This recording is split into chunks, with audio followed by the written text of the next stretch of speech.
வணக்கம் நகலை. தஞ்சாவூர் சமையல் சந்தோஷினி. வாங்க, பொட்டுக்கல்லை வச்சு நம்ம ஒரு ஸ்வீட்டு செய்யலாம். பொட்டுக்கல்லை ஒரு கப் எடுத்துருக்கேன், பாதாம் ஒரு 10 போட்டிருக்கேன். இதில் நீங்கள் ஏலக்காய் பொடி வேணாலும் போட்டுக்கலாம், இல்லை ஏலக்காயை நீங்கள் போட்டு அரைச்சிடலாம். இது வந்து நல்லா வறுத்துட்டு பவுட்ரு பண்ணி சலிச்சு வச்சுருக்கேங்க. இதே கப்பால் ஒரு கப்பு ஜீனி எடுத்துருக்கேன், இந்த ஏலக்காய் பொடி எடுத்துருக்கேன். கொஞ்சம் கலருக்கு வந்து ஃபுட் கலர் கொஞ்சம் சேர்த்து கரைச்சி வச்சுருக்கேன், மஞ்சள் கலரு. வாங்க, அடுப்பை ஆன் பண்ணி இப்போ நம்ம ஜீனி போட்டுடலாம். ஒரு கப்பு போட்டிருக்கேங்க, நீங்கள் அதிகமாக வேணாலும் நீங்கள் போட்டுக்கலாம். தண்ணி கொஞ்சம் ஊற்றிக்கலாம், அரை கப்பு தண்ணி ஊற்றிக்கலாம்.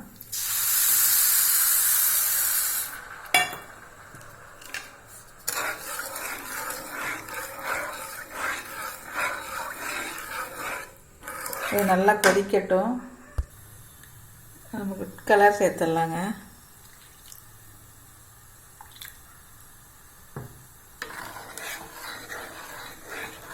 லைட்டாக தான் நான் சேர்த்துருக்கேன், நிறைய போடல.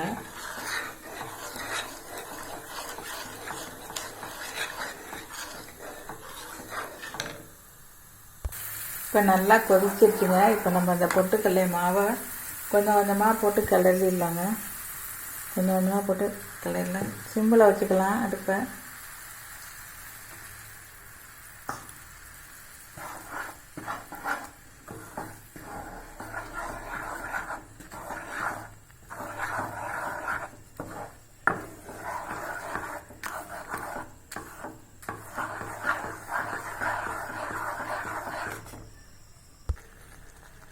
நெய் ஒரு ஸ்பூன் ஊற்றிக்கலாங்க.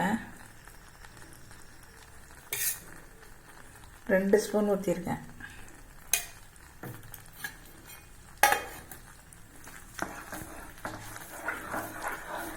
நல்லா கட்டி ஆகிற வரைக்கும் கட்டி போடாமல் கிளறணுங்க.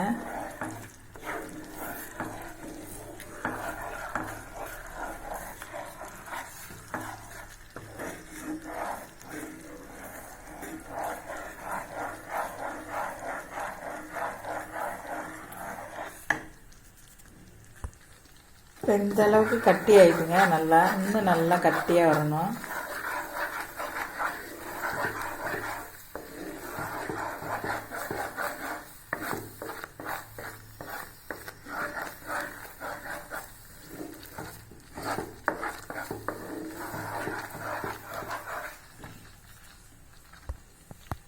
ஏலக்காய் பொடி சேர்த்துடலாங்க.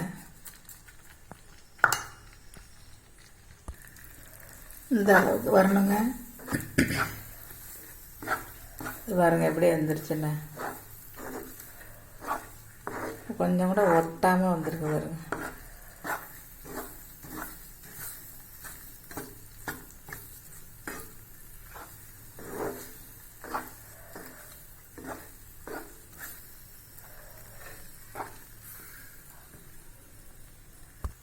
இப்போ நல்லா ரெடி ஆகிடுச்சிங்க. இந்த பாருங்க ஒட்டாமல் வருது பார்த்தீங்களா. இப்போ நம்ம அவ்வளோதான், எடுத்து பாத்திரத்தில் மாற்றிடலாங்க. நல்லா வெந்துருச்சு பாருங்க. சூப்பராக இருக்குங்க. 10 நிமிஷத்தில் செஞ்சிடலாம். டேஸ்டியாக இருக்கும் பொட்டுக்கல்லையில். இப்போ பொட்டுக்கல்லையில் ஸ்வீட்டு ரெடி ஆகிடுச்சு பாருங்கள். சூப்பராக இருக்கும். ஆறினோன்னா கட்டியாக வந்துடுங்க. எப்படி வருங்க, ஒட்டாமல் இருக்குது பாருங்கள்.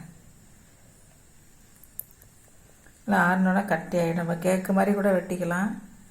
சூப்பராக இருக்கும். இந்த மாதிரி நீங்களும் செஞ்சு பாருங்கள். இந்த வீடியோ பிடிச்சிருந்தால் லைக் பண்ணுங்கள், ஷேர் பண்ணுங்கள், சப்ஸ்கிரைப் பண்ணுங்கள். வாழ்க வளமுடன்.